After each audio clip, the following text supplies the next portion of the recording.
Hey everyone, I'm glad you're back again as we continue our series on the creation story. I apologize for being out for a couple of weeks. We've had COVID in our family, and so we're all, kind of getting over that. And but we're all doing better. So we're back again this week, looking at this creation story. Now, remember, this creation story is kind of a short overview of the entire story. You could sort of maybe call it the preface.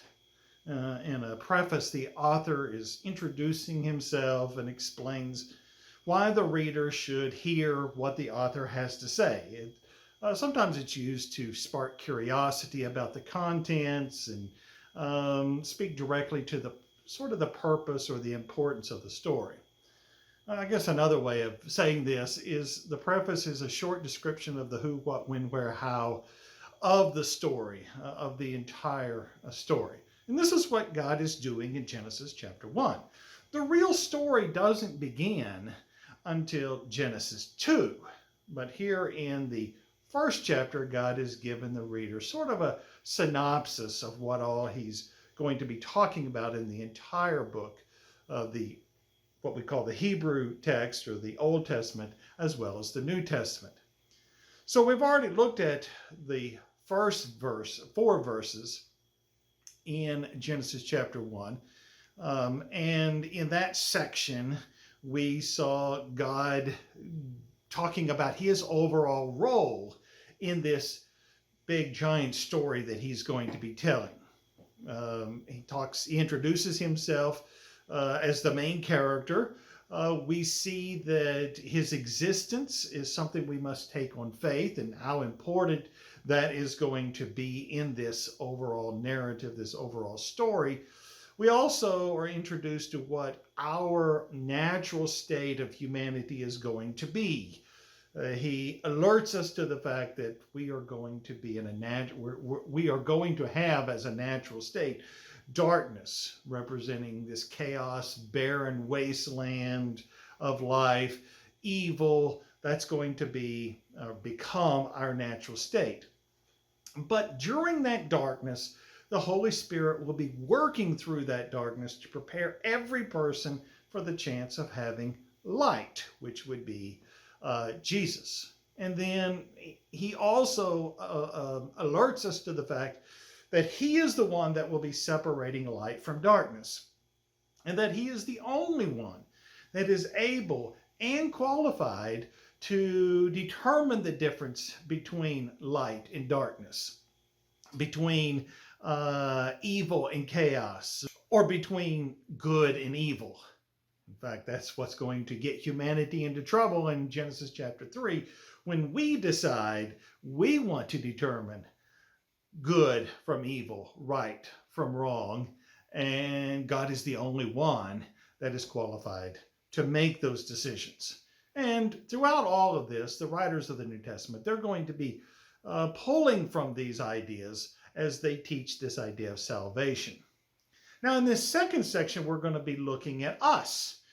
Specifically, we're going to be looking at what God will do for us. Now, in the third section, which we'll look at next time, we'll be looking about what our role is in this overall story. But in this second section we're going to be looking at today, we're going to be looking at what God is going to do for us. So in Genesis chapter 1, beginning in verse 6, we see a division. Now we've already seen one division, light divided from darkness. Now we're going to see a second division. So in Genesis 1:6 it says, "And God said, let there be an expanse in the midst of the waters, and let it separate the waters from the waters." In essence, what God is doing here is he's separating the waters above the earth from the waters on the earth. Again, we've already seen him separate light from darkness. Now we're seeing God, he's going to separate groups of people.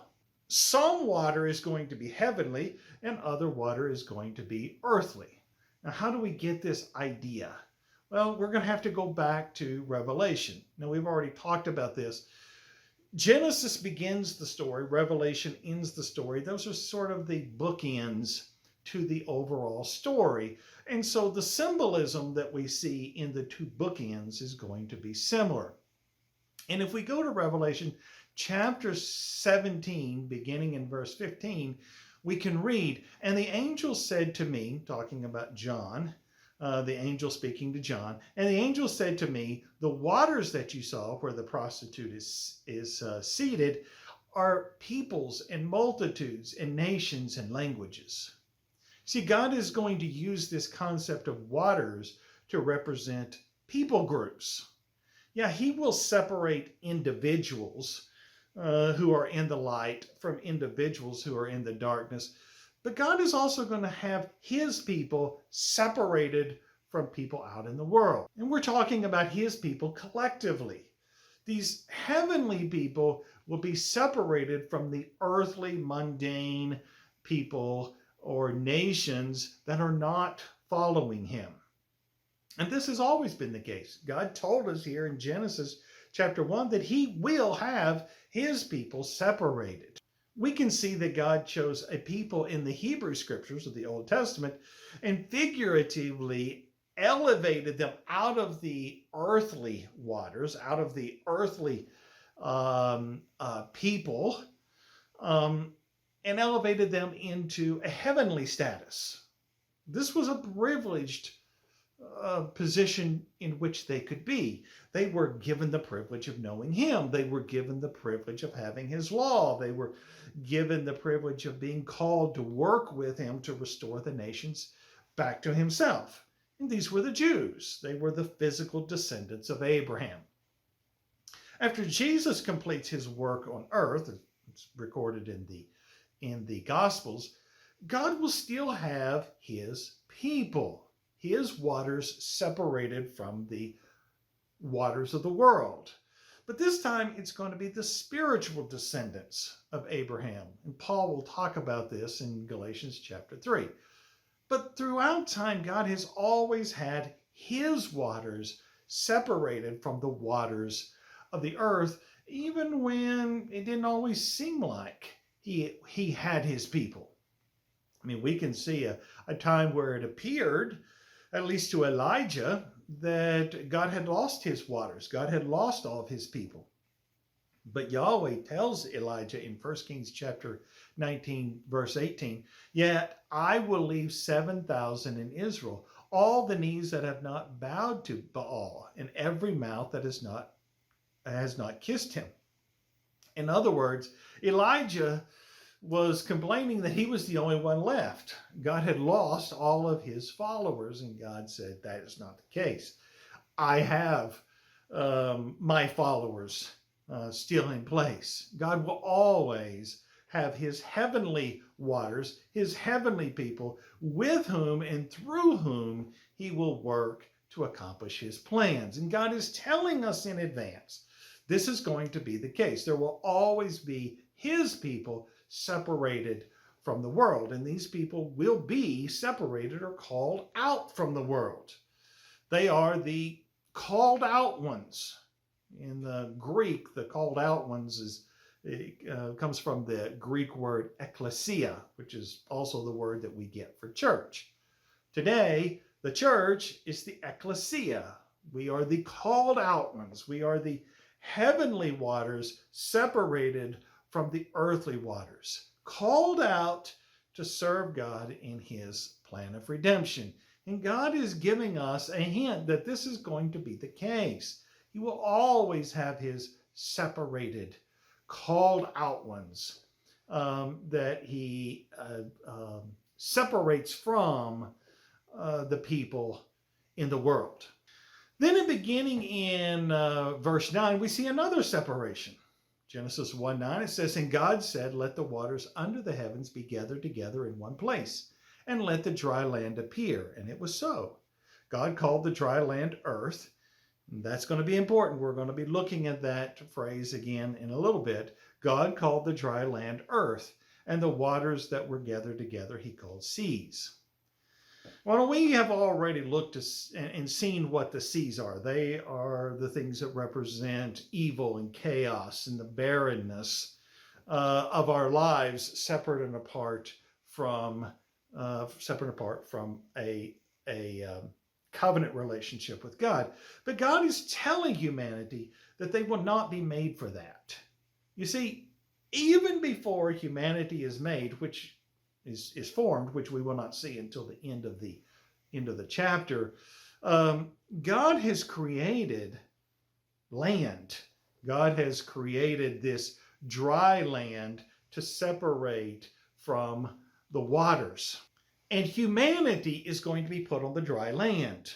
And the picture there is humanity is not going to be made for producing chaos and evil. That's why God's not going to put humanity in the waters. It's not that we're never going to find ourselves there in that chaos and evil. Humanity, ever since the fall in the garden, has found itself being the corrupter of good and producing evil and chaos. But that is not what we're going to be formed for. In fact, it's not even going to be beneficial for us. That life of evil, represented by the sea, while it may be pleasurable for us, is as destructive to us to try to live that life as it is to live in physical seas. It's death to us.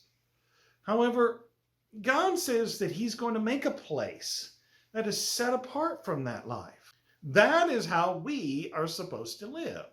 And we can see that God did not make humanity before he first made a way of escape for us to get out of the seas. In fact, that is the escape that Jesus made. Jesus' death on the cross as the sacrificial lamb is that way of escape. And again, that was put together before humanity was even formed. This is why Jesus is referred to as the lamb slain from the foundation of the world. The picture in the creation story is that the way of escape for humanity to get out of the seas into that covenant relationship was put into place before humanity was ever even formed. God had already made a way to pull us out of the seas. He made the dry land for us. It's not something that we had to form for ourselves, because we were incapable of forming the dry land, just like we are incapable of saving ourselves from sin and from destruction. God made the dry land for us, and that dry land is the work of Jesus. And the only way to live an abundant life is to live on that dry land. Get out of the seas of evil and chaos and live on the dry land of salvation through Jesus. And God is letting humanity know that this was planned all along, long before humanity was ever even formed. He would create for us a way to get out of that life in the seas. Then beginning in verse 11, we can see that God is creating life. And the first life that really gets mentioned here is plants. So in Genesis 1:11, it says, "And God said, let the earth sprout vegetation, plants, yielding seed, and fruit trees bearing fruit, in which is their seed, each according to its kind on the earth. And it was so. The earth brought forth vegetation, plants yielding seed according to their own kinds, and trees bearing fruit, in which is their seed, each according to its kind." What we see here is God telling humanity of his provisions. Again, long before humanity is ever even formed, God is planning ahead to provide for us. We need to keep in mind that before the flood, before Noah exits the ark, plants were to be our only food. We can see that change in Genesis chapter 9, beginning in verse 1. It says, "And God blessed Noah and his sons and said to them," so Noah and his sons have left the ark. God blesses Noah and his sons and says to them, "Be fruitful and multiply and fill the earth. The fear of you and the dread of you shall be upon every beast of the earth, and upon every bird of the heavens, upon everything that creeps on the ground, and all the fish of the sea. Into your hand they are delivered. Every moving thing that lives shall be food for you. And as I gave you the green plants, I give you everything. You see, prior to this point in the story, Genesis chapter 9, talking about Noah, God gave humanity plants to eat. So the fact that God prepared plants in advance for humanity just goes to show his provision for us. We saw in the separation of land from water, God taking care of our spiritual needs through Jesus. But we need to never forget that God is also taking care of our physical needs.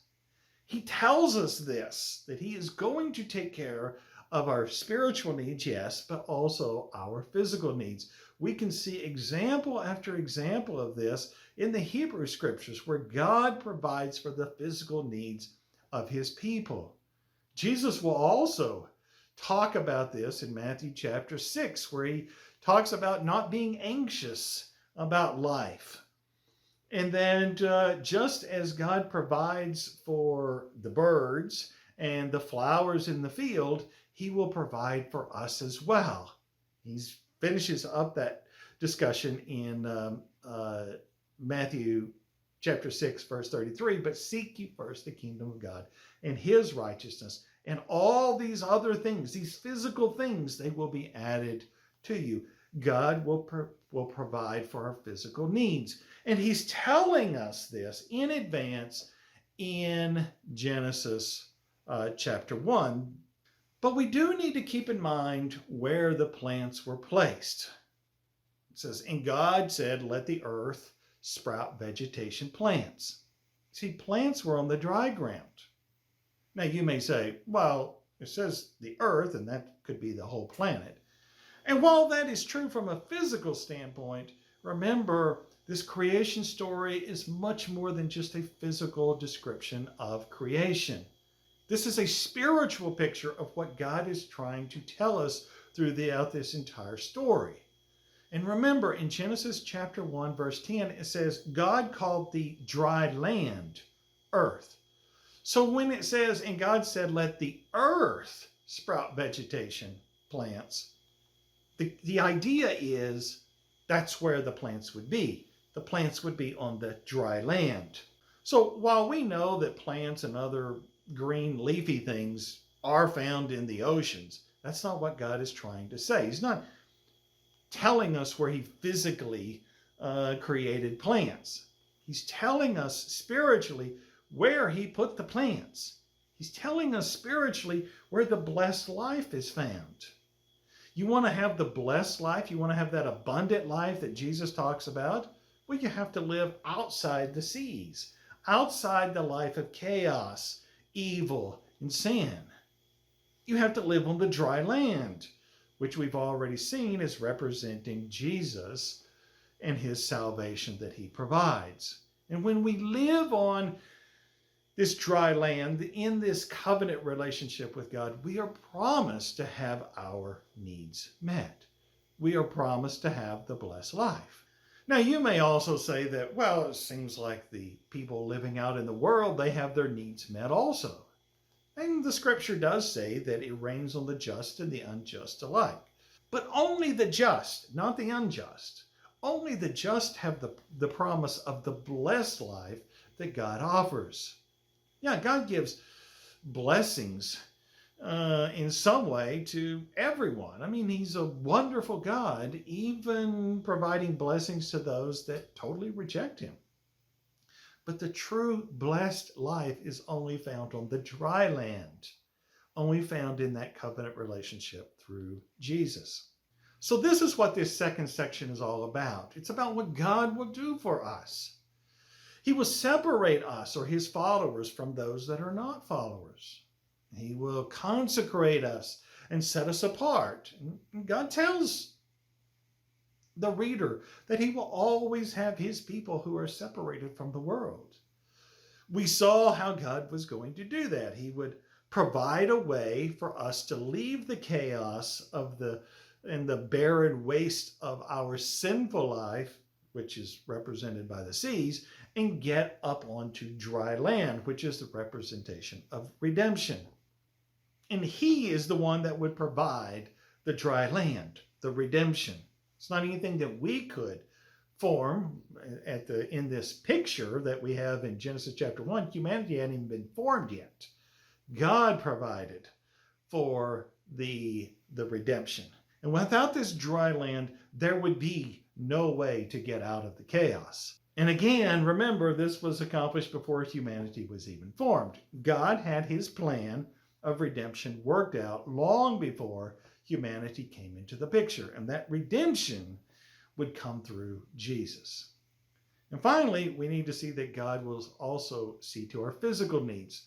Yes, he will see to our spiritual needs to get out of that spiritual wasteland of the seas, but he will also provide for our physical needs. On the dry land, he created plants, symbolizing his meeting of our physical needs. But again, remember, the plants were only found on the dry land. And that means spiritual needs and physical needs would only be guaranteed on the dry ground, the dry land, or in that covenant relationship that we have with the Father through Jesus. In fact, these are all the things that God will teach the world in great detail as we move through the entire story of Genesis through Revelation. But in this first chapter, he's giving us a hint of all these. He's given us a little picture of what this story is going to entail. And he is alerting us to what he will do for us. Now, in the third section, God is going to alert us to what would be expected from us. Yes, the first section, that's who he is. The second section, that's what he will do for us. The third section, which we will see next week, God is going to provide a hint. This is what I expect of my called out ones, the waters that are separated from the worldly waters. There are expectations that he will place on us, and he will give us those expectations in the third section, which we will talk about next week. Hey, I hope you all have a great week. Take some time contemplating all the things that God does for us as he gave us this description in this account of creation. And I will see you next week to find out what he expects from us as we continue this lesson series. Bye-bye.